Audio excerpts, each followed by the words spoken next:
Alright, so in this tutorial we're going to talk to you about how you actually draw a graphic.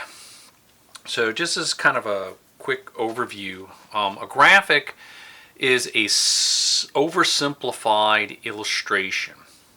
It's an abstract illustration, meaning that it has enough details in it that the brain can kind of figure out what it's supposed to be, but not too many details that it becomes like a life drawing or something like that. So it's kind of like, at least the way it was explained to me in school was, we've seen enough human faces in our time to recognize when Picasso has, in one of his paintings, has two eyes on the side of the head. We recognize them as eyes and we recognize it as a face. It's how the brain can interpret abstract images. So that's kind of what a graphic is that it's got enough points of reference that the brain can kind of figure out what it is that you're selling here, but it doesn't have overly detailed into it, so it can be reproduced easy and so it can be recognized quickly. So typically I get a reference of some kind. It's either a reference of an image that I've taken myself, or just something that I need so I can see how it works so that I can draw the graphic that I want to draw. And I usually will print mine out in black and white so I'm not distracted by color.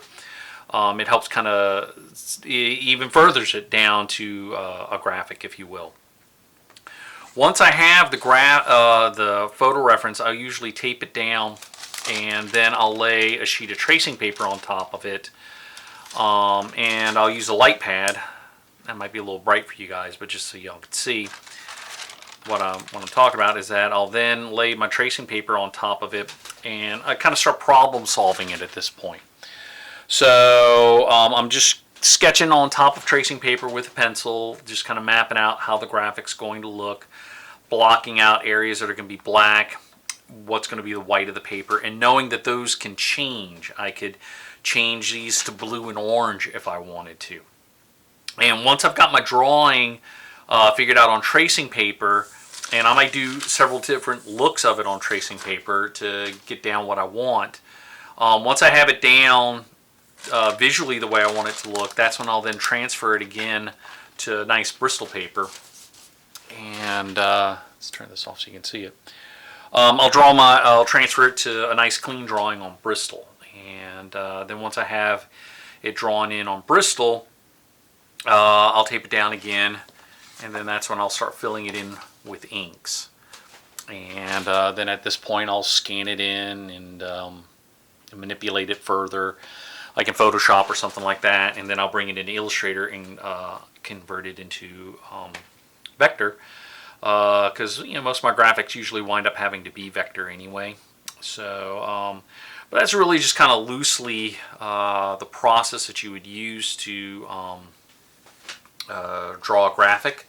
So like say you start with your photo reference first, tape that down nice and straight, and then lay a sheet of tracing paper over it and start kind of tracing over it, figuring out what areas are going to be black by shading those in really loosely. It's just to kind of jog your memory of how you want it to look.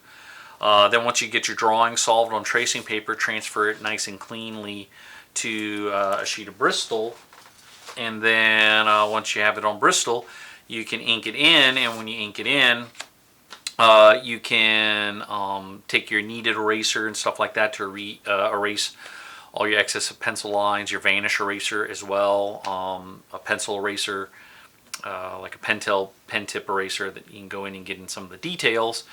So you got nice kind of clean black and white. And as you get more comfortable with your pens and stuff like that, you'll find that you can probably sometimes even skip the penciling step, and just once you've figured it out in your tracing paper, you can just lay your Bristol on it and just go straight to inks onto your Bristol, and then you can eliminate the step of penciling. So and then in some cases this is the same process that transfers over if you find your reference, take your photo reference and things like that. You can then bring it in directly into Illustrator, and using the pen tool, you can trace your graphic that way as well, or do an image trace. And I have tutorials on how that kind of stuff works in Adobe Illustrator, particularly when it comes to drawings and graphics. So the only other thing that I would suggest is that when you're dealing with your references, you just got to make sure that it's your reference. I